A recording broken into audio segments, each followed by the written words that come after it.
Welcome back to Pencils, Policy, and Profit. I am Michelle Williams, and I am excited to have you here for episode 2. If you're new to the show, this is where we talk about the intersection between education, leadership, and making real change. Because let's face it, there's no Cavalry coming to save public education. It's up Mm, to educators to step up and lead the charge. And that's exactly what today's guest is doing. I'm talking with Dawn Richardson, a retired educator who's running for state representative in House District 54. Dawn has spent years in the classroom, seeing firsthand the challenges our schools face, underfunding, overworked teachers, and policies that don't match the reality of what's happening on the ground. But mhm. instead of waiting for someone else to fix it, she's decided to take action herself. In this episode, we're going to talk about what inspired her to make the leap from the classroom to the campaign trail, how her experience as an educator has shaped her vision for public policy, and what she hopes to accomplish if elected. So grab your coffee or your drink, get comfortable, and let's dive into this inspiring conversation with Dawn Richardson. Dawn, we are so glad to have you. Thank you. Thank you for inviting me. Thank you for having me. This is a pleasure, especially talking about education. It's always a pleasure.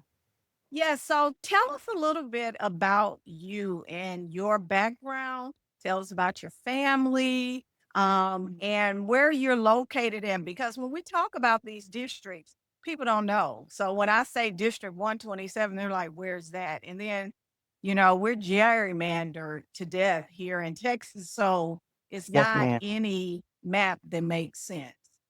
It sure doesn't. I'm Dawn Richardson, as you said. I am an Air Force brat. My father was in the Air Force, retired.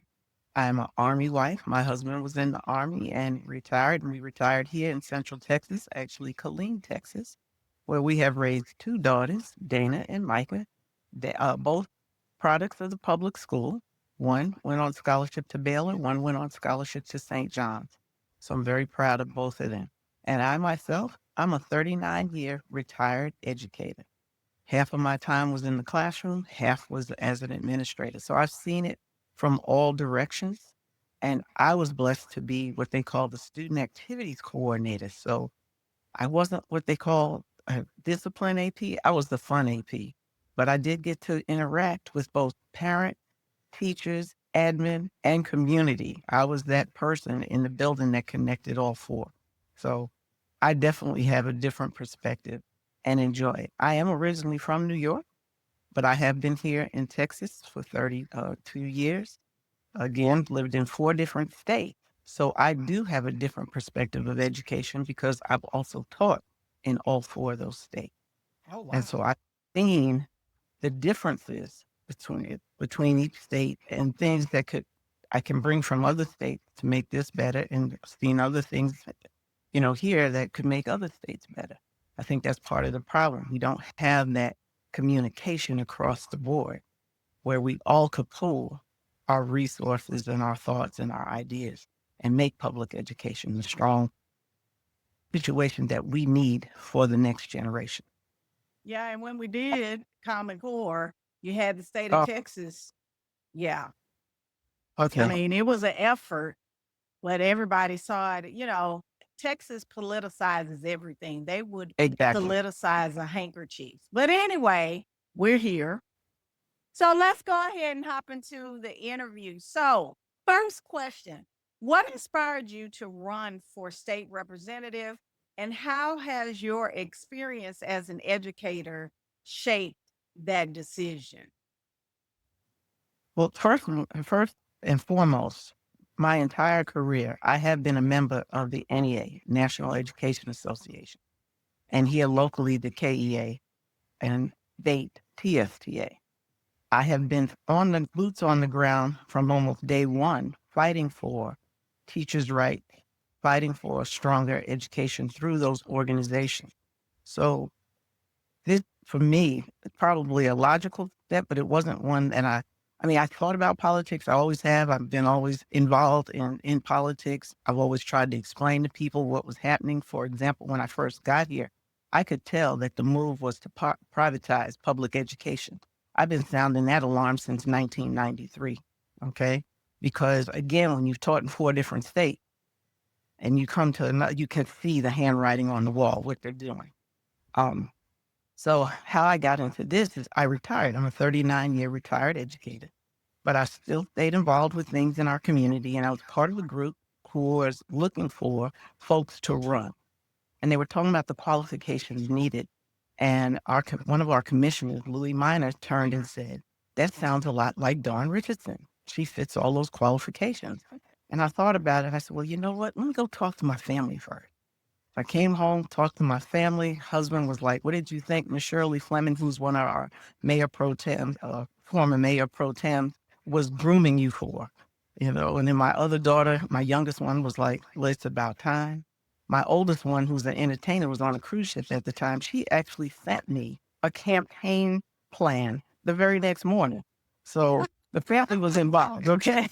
So then, but I'm still thinking about it.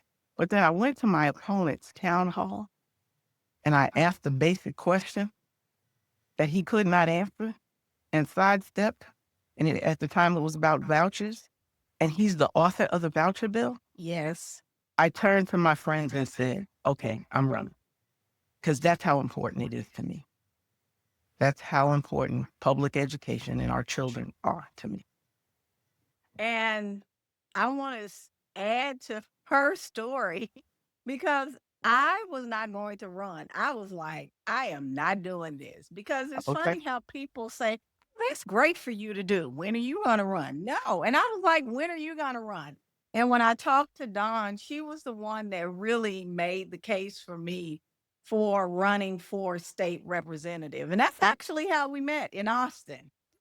Yeah. Yeah.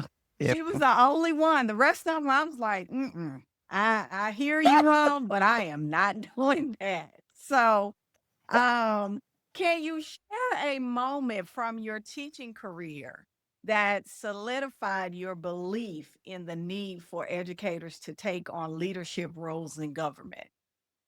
Oh, there's so many. There's so many. But again, coming here, definitely. When I first got here and they had the tech, the EEOCs and the essential element. And I remember our scores were going up on that test, you know, and all of a sudden they changed the test. Absolutely. And I'm like, God, do you not realize what's happening? They're so busy trying to prove that public education is no good. Every time we master the test, they changed it. Every time our teachers mastered their evaluation, you know, what they wanted from them, they changed it. So what does that tell us? This is not about showing that we're better, that we're getting better. This is about trying to prove that we're no good. And so that defining moment for me in being involved has always been what outsiders are doing. Because everybody thinks they know what it's like to be an educator. Yeah.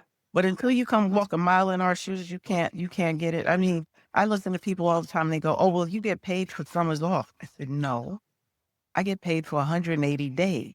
They just happen to stretch it out over the summer, so I'm not without a paycheck.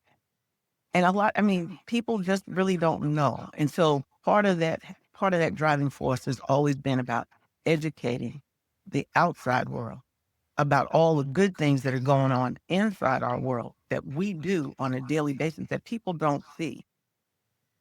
Teachers wear capes every day. And And multiple. we as educators have to get that word out. We're being taken for granted. And so this has been a fight ongoing. That's why I said I've been a local leader here in one of our teacher organizations. At one point, all the other organizations had given me the go-ahead to speak for them whenever I spoke in front of the school board. I could say I was representing this, and this organization. Instrumental in making sure that they did privatize our bus system. So these fights have been, yeah. Oh yeah, that was a very defining moment for me when one of the generals who was on our school board, when it came up for a vote, he goes, you know, heard all of this emotional testimony over the last couple of weeks. He said, but that young lady right there, and he pointed straight at me, is the only one that gave us facts and stuff to read and to compare. And because of that young lady, he kept pointing at me. He said, I'm voting no. And then everybody else voted no. It's like, yeah. So yeah, this has been a part. But doing this now, I'm retired. And a lot of educators can't. And if you ever notice, they hold all of the hearings and this thing during the school day. So they don't want to hear us. So so those of us who can have to get out here and plead our case and show and make sure folks are aware of. Because a lot of these folks up here making laws, they don't know. And they They're don't going, know. yeah, they're going by what a neighbor told them, or maybe their whites told them, but they really don't have a clue. And then, this one size fit all, we've got to change too. Because what's good for a city school might not be good for a rural school. So Absolutely. we've got to get that back into the local hands. Yeah. Those kinds. And that's the funny thing, people I always say, well, we're against big government, but what do you think these takeovers are? It's I know. creating a large government. Exactly. And it's just total opposite of what schools are supposed to be. And we've gotten to a point, just like you said, what's good for Houston ISD is definitely not good for a rural school district, because I worked in a rural school district for 2 years when I was messing around in Louisiana. So I know it's totally different, because I didn't know what Yes. a crow looked like until I was out in the country. And one of the Yes, man. kids told me, Miss Williams, you might want to get underneath the carport. They have crows. I said, like crows on the moon? Yeah, So and they don't play either. They do not play. that's Okay. what they told me. I was like, oh, okay, thanks for telling me. Like Yeah, they they have don't no think fear. about those things. They don't. So on to the next question. What do you see as the biggest challenges facing public education in our state, and how do you plan to address them if elected? Well, first of all, the biggest challenge has always been and still is funding. Mhm. We are 4,000 below the national average. We are almost 9,000 below the national average for teacher pay. We have got to get better. Yes, they gave us $8.5 billion, but then they told the districts how they could spend it. Yep. So districts are still in a bind, because then they had to scramble to try to find money to give raises to everyone who wasn't a teacher. We have to get this funding back. We have to work on this recapture system. There are districts that are receiving recaptures based on the old formula that don't need it anymore. And there are districts that are not receiving as much as they need because of the old formula. So we need to rework that. We also need to make sure that the state is sending all that money back to the districts. This $32 billion surplus came from somewhere. And so folks need to look at that. You shouldn't have a district like Austin going broke, and that was still they sent over $78 million to the state. That doesn't make sense to me. The school district should be able to take care of themselves first and then share the wealth, not share the wealth and be scrambling on how to do things. Because right now, across the state, you have schools that are closing. You have schools who are scrambling to find teachers because they can't really afford to pay them, and to live. The cost of everything else is going up, but our pay isn't. Now make that make sense. You want the best and the brightest, but you don't want to pay for it. That doesn't make sense. So these are the priorities. We have so much to work on when it comes to education, including getting our health benefits in check. I know people whose whole paycheck, as an assistant, goes to paying their health insurance for their family, and they have to work a second job. Make that make sense.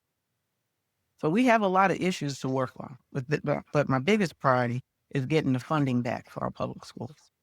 Absolutely. And talking about funding, you have the governor out here saying that I know that's how I feel every time he opens his mouth, saying that he's going to eliminate school taxes. I was like, how? When your two largest school district, I looked it up. I mean, if you're watching this, you can look it up too.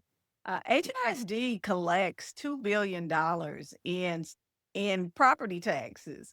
DISD, which is Dallas ISD, collects 1.4 billion. So you have $3.4 billion.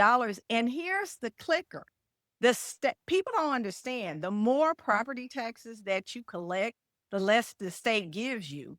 At that HISD point. gets $400 million, but then at they have to give money back and recapture. So why Yeah. give it to them at all? So, and Exactly. that's the crazy thing that we see in this funding crisis, and people don't even understand how it's Mhm. funded. And they're saying Exactly. get rid of property taxes, and I've been telling people it is not good. And they say, "Well, I don't have kids." It's gonna. I'm not saying. I know. Oh my God. I hear that all the time. And this is what I tell people. I said, okay, so you don't have kids in the system. But what about your future doctor, your future nurse, your future firefighter or cop, even that your future worker at McDonald's that you go get your coffee from or Starbucks? How do you think they're going to get educated if we stop collecting taxes to do so? And because people never think about it that way, they don't realize again. And that's why we do need more educators running for office, because we tend to explain things more to folks. We don't sugarcoat. We tend to be honest. And sometimes the truth hurts. And it But does. educators tend to be much more open and honest about the actual fact. Yeah. So we really do. Yeah, I went to a school board meeting well, not a school board meeting, it was a community meeting. And because what's happening here is people are talking about the school system versus the parent, and they're talking. And finally, I wait and I listen to all of it. And then I stand up and I say, y'all are missing the third party here. And that's the state. Yep. I said, because the state is making everybody think it's the locals that's the problem when it's them. They set the rules. If Texas has a bad school system, that's on Abbott and TEA because they're not funding us the way they need to. So what happens is the school districts have these limited resources and they have to use them the best they can, and they do most times to do what they need to do. So this parent, and every time a parent will look at me and say, "So when the school board tells us there's no money, they're being honest." I said, "Yes, they are. There's no money because There's they no money." forget that if then they can just search it up. 70 to 80% of your budget goes to salaries and benefits.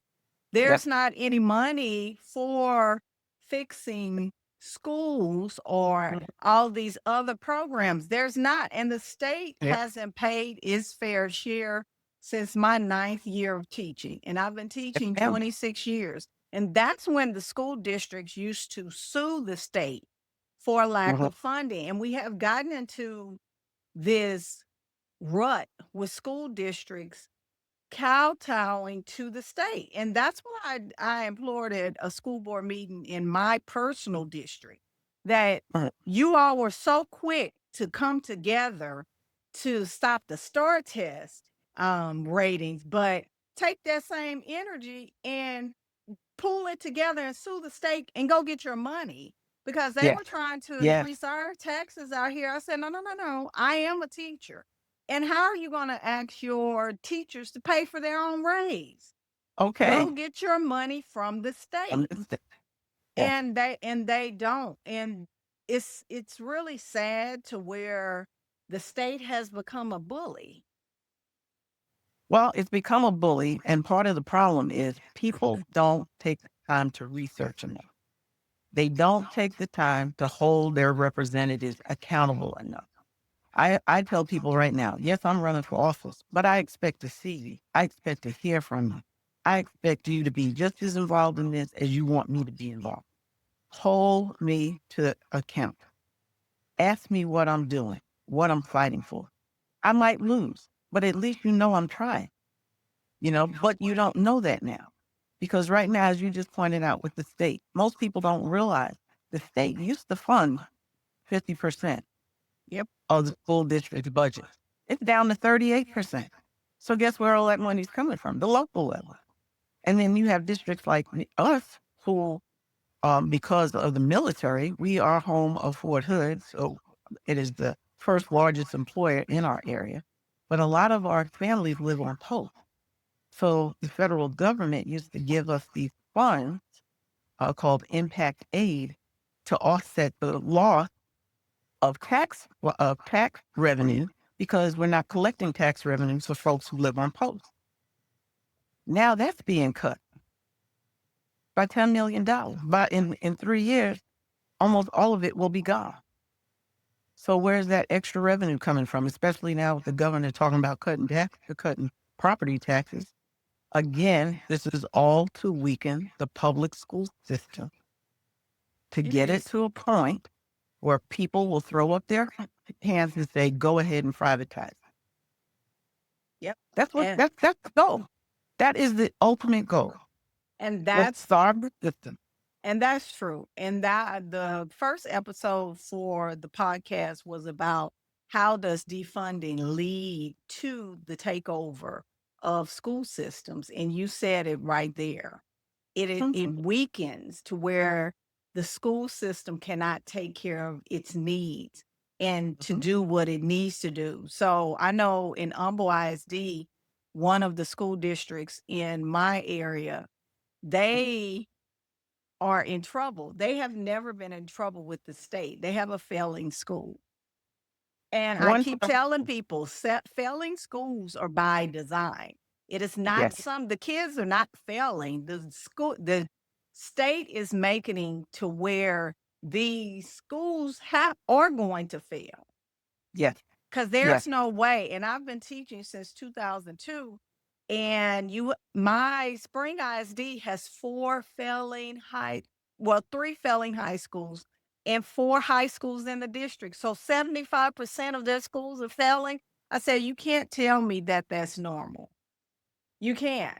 So, when I think about all of this, they're beating us on the policy side. And that's why, the theme of this series is there's no Calvary for us. So that leads me Right. to my next question is the theme of this series is that there's no Calvary coming to save public education. So Yes. educators must step up.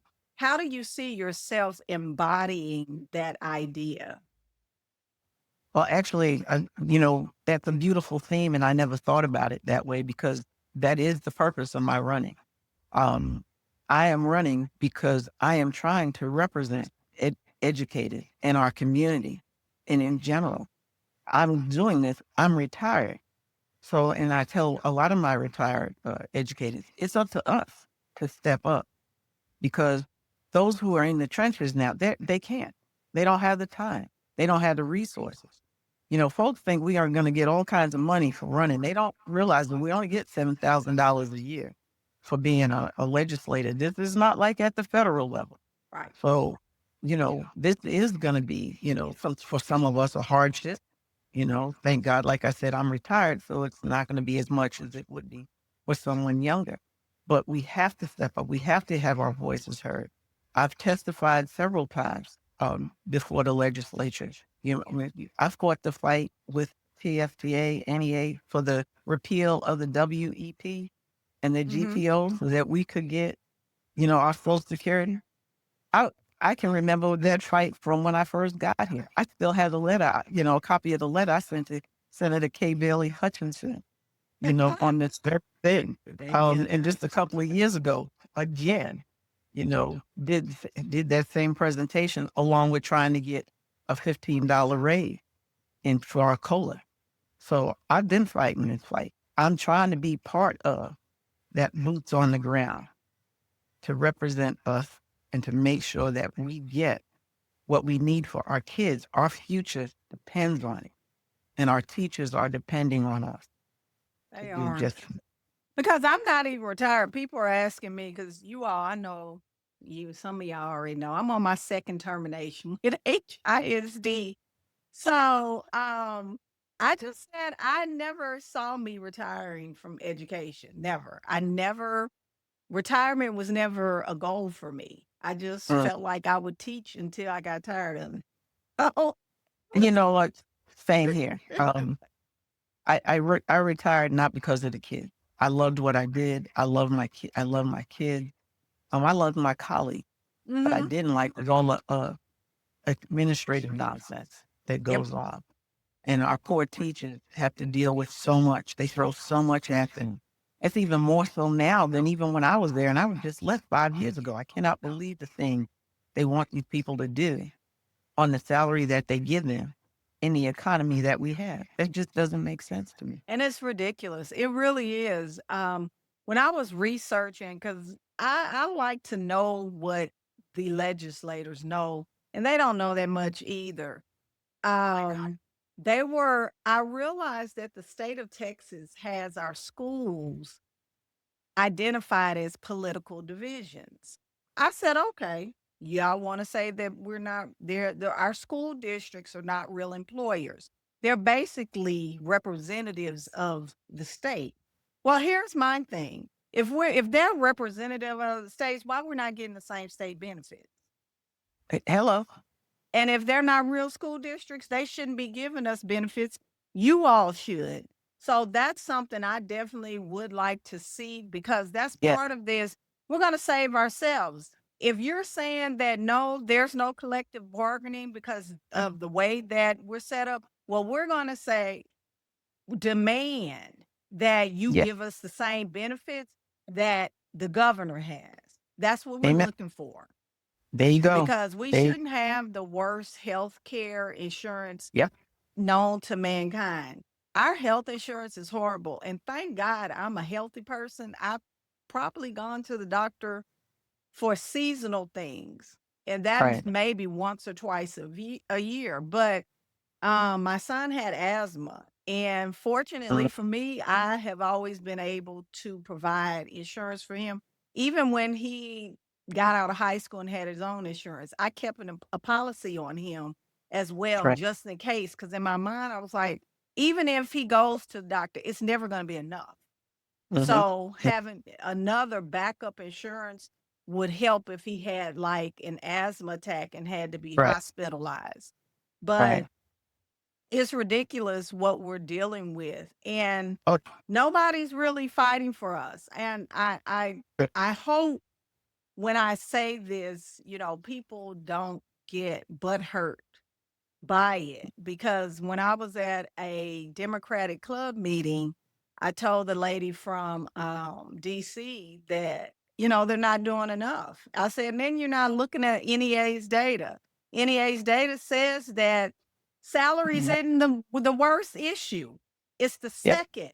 Our working conditions are The- the most Yeah. important issue Yeah. that we Yeah. face. The micromanaging, the Yes. constant browbeating, don't want us to work like Hebrew slaves. That's what drives teachers out of Uh, education. It is not salaries. It's not the first right. one. For And men, maybe. not being supported. Yep. How many of you? I can tell you, so many have left because they were not supported. It was like just do whatever to keep everybody happy, and that's not how education should be. We are the front line for our society. We should be backed up. Yep. Now, I'm not saying there are not some out there that we need to get rid of, but you know what? If we paid well and we had really good benefits, we'd have the workforce that we need. And if we backed folks up, because teachers should be there to teach, they should not be there to discipline. That's somebody else's job. And it You know, is. It is. teachers should not be there to be filling out all kinds of forms for all kinds. That somebody should be somebody else's job. Let me Oh, concentrate on math and science. What I because taught. that paperwork is horrible. And then you Oh, have laws. And then the crazy thing about it, we have these laws, and that's why I'm in trouble because I invoke my right. right. You all need to follow these laws. Y'all want to hold us accountable. I'm holding you accountable. But we have these laws that people are scared to stand on. And Yeah. um I hope that there are some teachers that are listening. I know it takes a lot to get them to move, but I hope that this series gives them some insight into being a part of this Calvary, which leads to my next question. What Mm. message do you have for other educators who might feel frustrated or powerless about the state of public education? You know, I hear that all the time, and I know you hear this too. Why should I vote? My vote doesn't matter. Well, yes, it does. You know, if there's nothing else you can do, go to that ballot box. Go to that ballot box and stop voting the way your spouse votes. Vote your best interest. Vote for the person who has the policies, who have the ideas that are going to benefit you and your profession. Stop letting people treat you like an at-will employee. You are a professional. You have a degree, you have a certificate, you have a knowledge base. Never let anyone take you for granted. And get behind those of us who are educated, who've been in the trenches just like you have and know what it's like. So you know we're going to go up there and fight for you. So come out, support us. If you can't donate to us, make phone calls for us. Spread the word to your friends. Hey, you know, this person sounds like good. Let's call and see. Because I always tell people, invite me to whatever organization you have or, you know, group you have that you want me to talk to. Bring it on.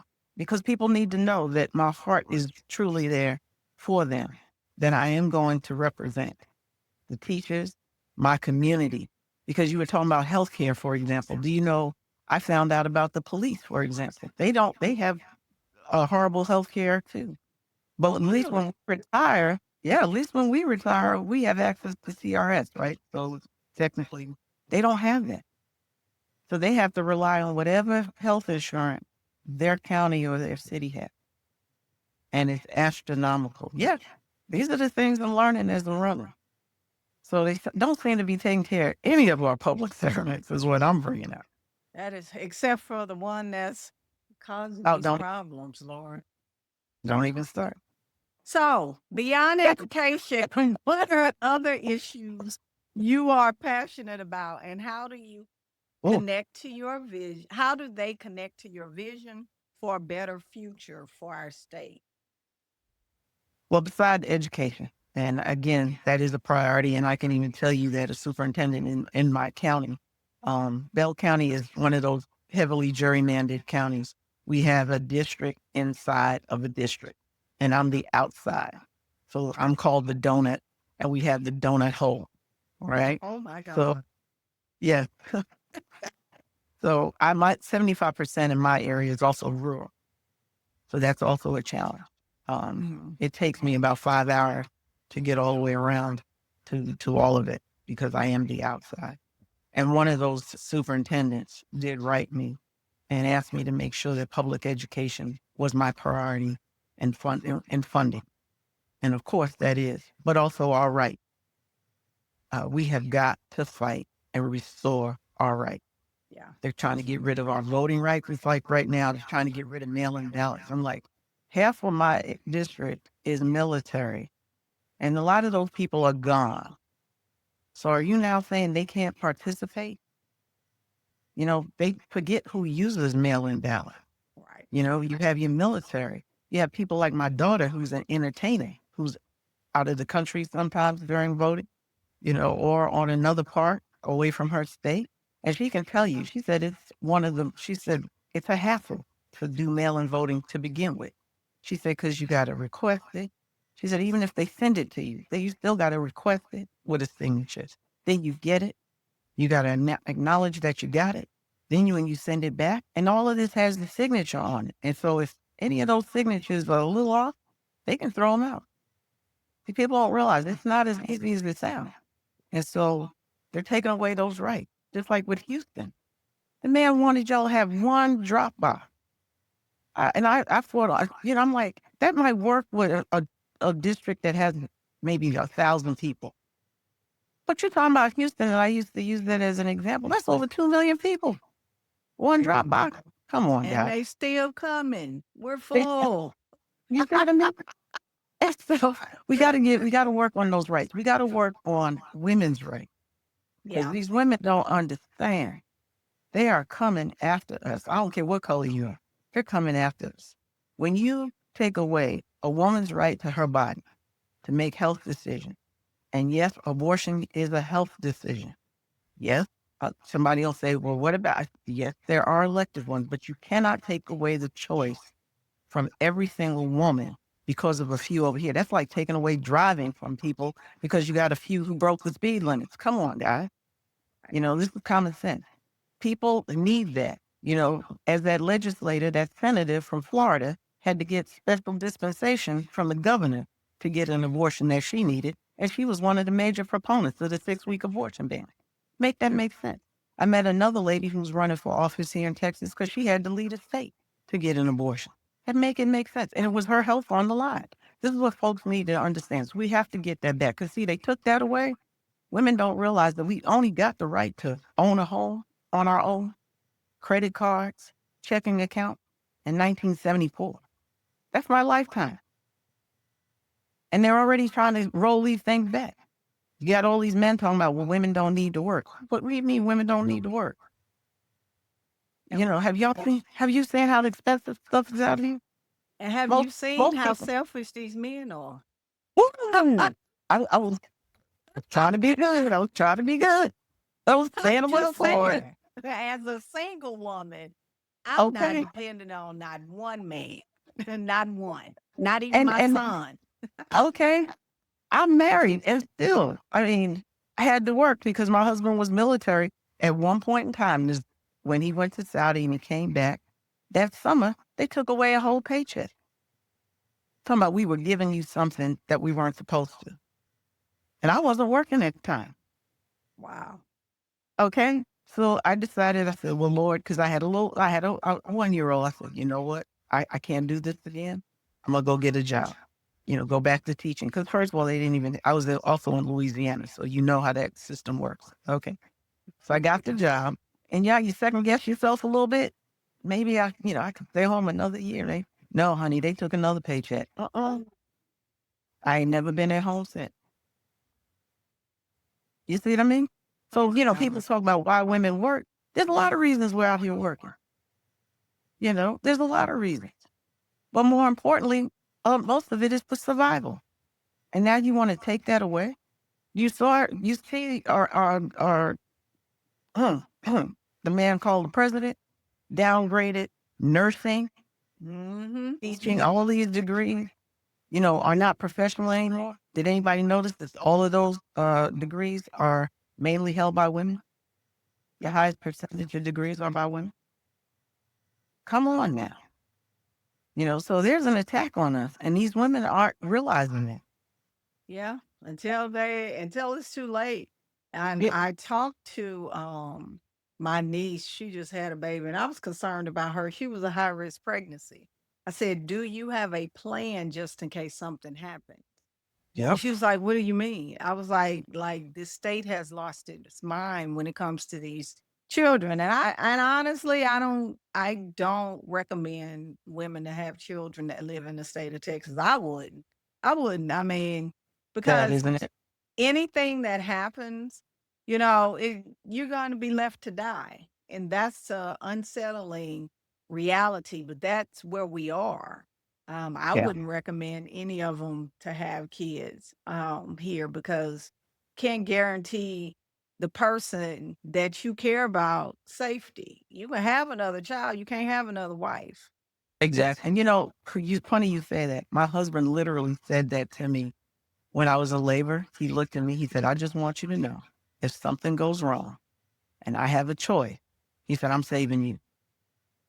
He said, "I don't know this other person yet. And we can." He said, "And we can make another one." What? He said, "But I can't get another you." Right. I thought that was at the time, I thought that was the most horrible thing. But now, looking back, I'm like, yeah, he had a point. You know, he had a point. And a lot of folks should not have to make those kind of decisions. Hiring this lady actually looked at me and I said, "Are you telling me?" This was on the campaign trail. "If there's a choice between saving the mother and the baby, you're saying to save the baby?" I said, "So you don't mind this child coming into the world without a mother?" And she said, "Oh, well, I'm more than sure someone in the family will take him." And I said, ma'am, do you realize we have over 180,000 children in foster care? That Who's taking them? nobody's choosing. Right here in the state of Texas, who's taking them? Nobody. And they barely want to take care of them. I grew up with foster children, so I already know how that system works. It's a sad system. But yeah, you Oh, care more about a child that's not here than the kids that are here. You don't educate them. So, I mean, and you want to say you're plural life. Life means all of it, happiness, exactly. your Exactly. hierarchy of needs being met, but the state of Texas doesn't care about that. So here's a question. Running for office is a big leap for many people. What has been the most surprising or challenging part of this journey for you so far? Um, the most surprising is, well, one is it's like a new adventure every day. Okay, you never know who you're gonna meet, what's gonna be said to you, that kind of thing. Especially like when you go door knocking, you knock on the door and the person open the door and they go Republican or Democrat, literally, and you're like, Democrat, and the guy goes, oh, good. He said, you don't need to leave your literature. He said, I'm voting straight Democrat and I'm a Republican. He said, until he gets out of there, he said, until him and all his cronies are out of the White House, I'm voting Democrat. I mean, but so those kind of things. Also very surprising, which is sad in one respect, and that's why we need more educators, is how little people really know. They listen to soundbite. And I guess, when you hear, as an educator, when you hear something over and over and over again, you tend to believe it. And that's what's happening. And the other side is very good at that. So breaking down that misinformation. But then the people you meet, um, they just give you a lot of hope. You listen to their stories, or like you just said, I didn't know that I was the one that convinced you to run. Yet hearing that just makes me feel so good and warm because we need you. We all need you. Hey, we all are in this together. So it's great to know that. The most challenging part is, of course, raising money. Yeah. Real hard. One, I have a real hard time asking. But more importantly, I know the challenges that my community is having, already. And then to ask people to give, when they're already struggling, it's really hard. It's really hard. But like I tell people, you give me $5, $10. Hey, Yeah. if everybody does that, that's the battle right there, you know. But I think sometimes people think they have to donate a lot and they don't realize it's all the little ones that we need that are going to go. So that's the biggest challenge. But the rest of it, it's fun, it's tiring, it's very rewarding, and it keeps you going. You get out there, you hear those stories, it's going to keep you going. It really does, especially from your It students. does. Yeah. Even with the fight with me for with HISD, every day, people don't even know this, Mm. that it was some dark days, and always right on time, somebody would text me or someone Amen. would send a Facebook message to give me the gas or the fumes, Yeah. because a lot of Yeah. times I was working on fumes to keep going. Mm. And knowing that, somebody is saying, okay, your story helped me, or you saying this or speaking out helped me to go speak up at our school, because a lot of our parents are scared to even Yes. speak out at these schools, and I didn't Yes. understand that because I'm a hell raiser. So my I I son, I th I think the fear is they're more afraid of the retaliation that may happen against their children, yeah. and I have seen that. Um, in fact, I had a fun story back when I was, at one of the middle schools, and we had 2 brothers. One was really bad and one was really sweet. Oh, because of the one who was really bad, the one who was really sweet, the teachers were really evil to him. Like, they expected him to be like his other brother. But luckily, he had a set of us, teachers too, that were fighting for him. And I remember she came in and she was like, I told her, You're not gonna come in here and wreck everything we done for your child. I need you to calm down. I gave her some questions to ask because she was going to a meeting talking about she gonna cut this one out and that one out. See, we can't do that either. And then I didn't see her. A couple of weeks later, she came running in, grabbed me, hugged me, and told me it worked. I said, "Yeah, I know it worked." I said, you know. So yeah, I think that's part of the problem. Some of them are afraid what they'll do to their kid. They'll mess with their GPA or what have you. So they tend to just suck it up. And remember, parents were students at one time too. Yeah. And So a they lot don't of have times, the greatest right, histories with public education. exactly. And so they react to us from their memories. That's why I always tell people, y'all don't let these parents upset you. Listen to them. Yeah. And when I said they'll wind down after a while and they'll look at them and say, "Is it my turn?" And then you can have a conversation. But you can't react. But again, a lot of them really are timid. They really are overwhelmed. They're afraid to come in.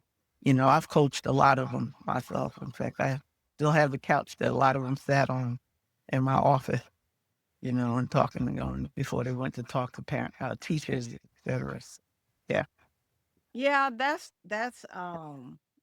I created a post for my campaign Facebook page, and I had a lady who was like, well, the picture said parents are our partners. And it really is a They response are. to the governor and pitting parents against teachers. And my message to them is you are our partners, not working against you. We're not indoctrinating your children. We're trying to help your children be the best version of themselves and Mm-hmm. educate them in the process. And a Mm-hmm. lady was like, well, I can't believe some of these parents can't figure this out. And I was a teen mom or something. I said, but we're a community of people. I said, and there's no manual for parenting. I was Amen. 19 when I got pregnant with my son. I was 20 when he got here. You're figuring it out. And my mother had 6 kids. I was like, I barely had one. I couldn't imagine having more than one kid. Like I would probably, I'm serious. I would probably melt. I just can't imagine it because like I know what it's like to deal with children in a classroom. And I'm like, it's too many personalities and you live with these people. So no, can't do it. It is different. I have two daughters. When I say they are totally different, they don't even look alike. That's how different they've decided to be. Okay. Totally different human beings. But it was fun though. But they were far enough apart, I think, that it worked. They're four and Yeah. a half years So apart. yeah, and that's I just it's sad that we've gotten away from this community of support because I Yes. told her I've helped a lot of parents deal with their children when the Yes. child wasn't listening to the parent. Yep. There were times I had to step in and I had Mhm. to be a cheerleader for some of my parents. Yeah. So, some of them were trying to go back to school and they didn't know. Like, it is so many Mhm. parents need support too.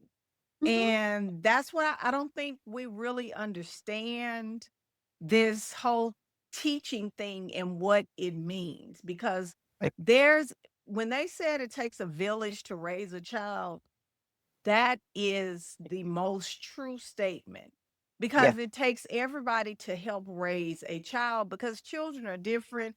They're different in different stages. Because I swear to God, I was going to murder my son when he was 15. And woo, so, Yes, ma'am. that teenage years. And it took a lot because I ended up sending my son to go live with my brother. I have 4 brothers, and I was just like in 8th grade. I was going, I couldn't take it, Oh. So, but it takes a village to raise children, Mhm. and we need support. Oh yeah. And what the Oh yeah. governor is doing is just it's sad and it's sadistic at the same time to pit Mhm. parents against teachers when we need the parents and we need the teachers. Mhm. So like it makes no sense. And that's what my But that's why we, as representatives, have to be involved in our communities. We have to make sure that folks understand. being that we are educators, we do have that insight. Like thank God, I have parents who come up to me and are so glad, I mean, overjoyed that I'm running for office because, as they put it, and the kids too, I have students who, I had one with her children, she literally stood there and cried.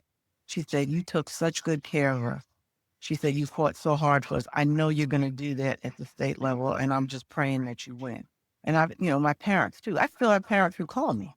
They still call me mama, you Wow. know? Oh yeah, my parents call me mama, their kids call me grandma, you know? Half, half the building called me mom. So, it was like, hey, when I was in Walmart one time, fun fact, at 1 o'clock in the morning when it used to be 24 hours, and I looked like, at any roll, I hit it, mom, mom.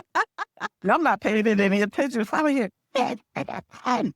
And I turned around. It's this kid with his family. He wanted to introduce me to his mama and his grandma. I'm here apologizing for how I look. They were like, it's 1 a.m. It's okay. I have never gone out like that again because you never know. So, yeah, and I've had parents literally, I was getting out the car one morning. Mama jumps out of her car and she's telling me, he did such and such. I just held up my finger till I got it. So, yeah, people don't see that part. They don't see, how intricate we are. Or that parent who came to my office crying because the husband packed up and left Yeah. while she Mm-hmm. was at work. Left her with 5 kids. Mm-hmm. He just packed up and left. And she was all concerned about how she was going to get his graduation stuff. She said, I just finished paying for his prom stuff. I don't have money, and we just looked at my secretary said, what size is he? And she told us, and she's still boohooing. Here comes my secretary, because that's what we did for kids, and handed her an entire outfit. Said, we got you, Yeah. that people don't see that, or my community partners that I could call on and say, hey, I got a kid that needs shoes, or I got a kid that needs outfit. And I used to have people, we call him Bear, and then Mr. Foster, or Ron Foster. They used to come, whatever I needed for my kid, or I'd put out a note on how we email each other, and I would send out this to my Gray Wolf family. I need such and such and such and such. I have a kid that, and the next morning it'd all be in my office.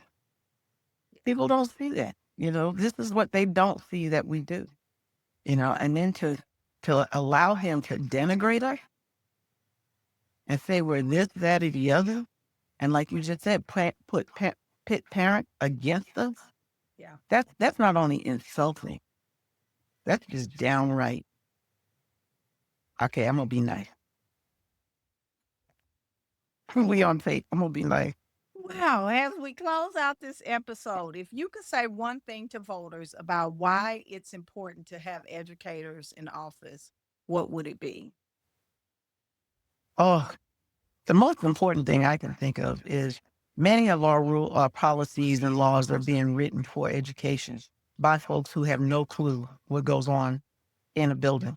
Yes, they may be married to an educator or they may have an educator in their family, but to actually live and breathe education on a day-to-day basis is totally different than the anecdotes that you hear or the perspectives that you may hear from the outside.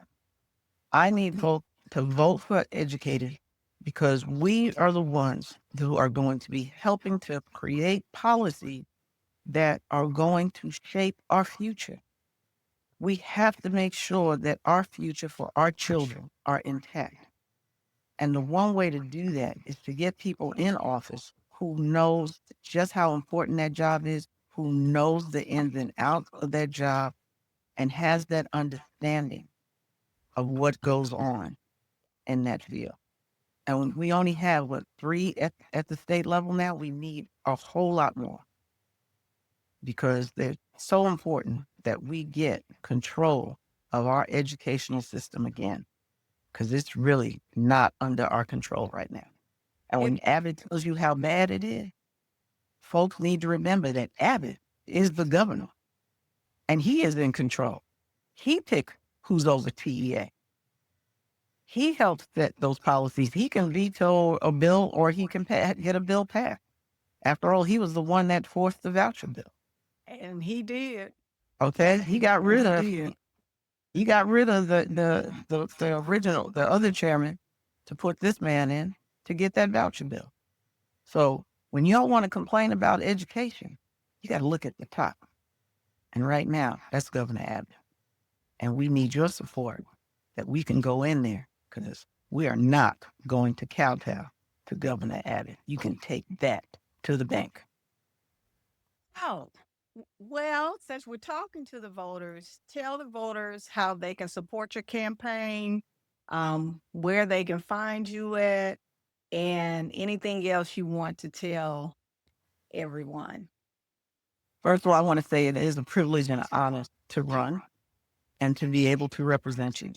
And I promise you that I am going to do my best, because we are all in this together. I live like you, I work like you, and I understand your day-to-day struggles, because, hey, many of them are mine. So if you want to get in contact with me, please go to my website, www.dawnfortexas.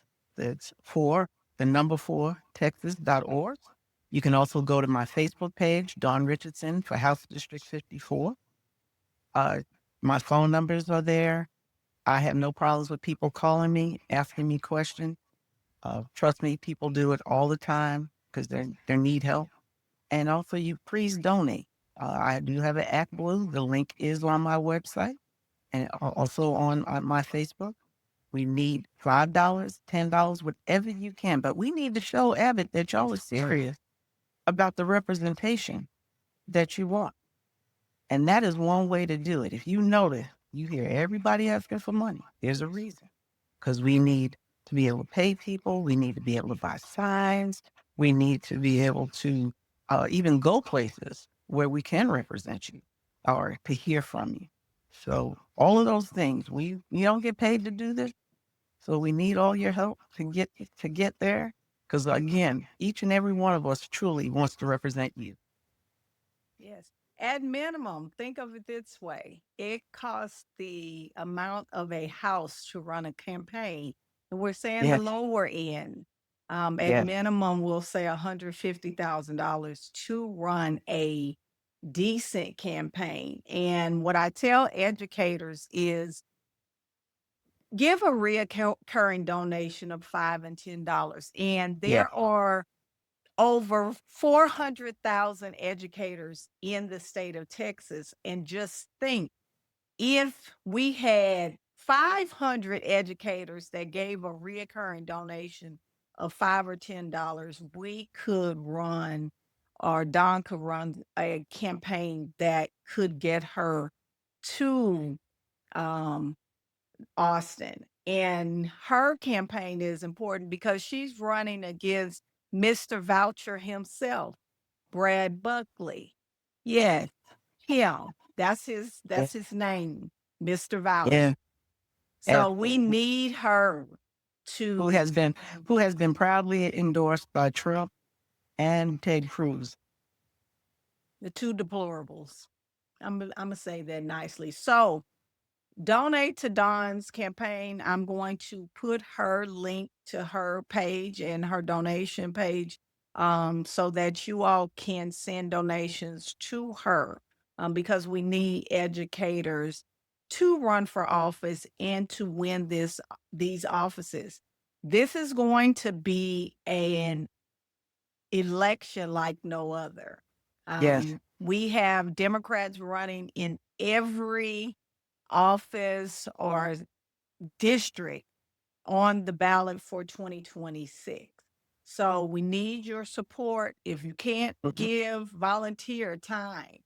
yes, Time is important too, because we need block walkers, phone bankers, people to help at events. So money is great, but time can also help as well. So, yes, and that's a wrap on this episode of Pencils, Policy and Profit. A huge thank you to Dawn Richardson for joining me today and sharing her incredible journey from the classroom to the campaign trail, her passion for public education, and her determination to make a difference is such an inspiration, see, to me. Not Well, just for educators, but for anyone who believes in the power of stepping up and leading change. If Dawn's story resonated with you, be sure to follow her campaign for state representative in House District 54. And remember, educators like Dawn are not just running for office, they're running to save public education. If you enjoyed this episode, don't forget to subscribe, leave a review, and share with someone who needs to hear this message. You can also follow me on Facebook. You can follow me on Instagram. You can follow Dawn on Instagram and Facebook. I'm on Blue Sky. I'm on Twitter, X. I'm not active over there because the algorithm doesn't like us. But you can yeah, follow us on those social media platforms and share our social media handles with people who need to understand and be educated on why educators are running for office. So yes, ma'am. thank you for tuning in, and I'll see you next time on Pencils, Policy, and Profits. Until then, keep fighting the good fight. And remember, sometimes the Calvary you're waiting for is you. Bye bye. Bye bye.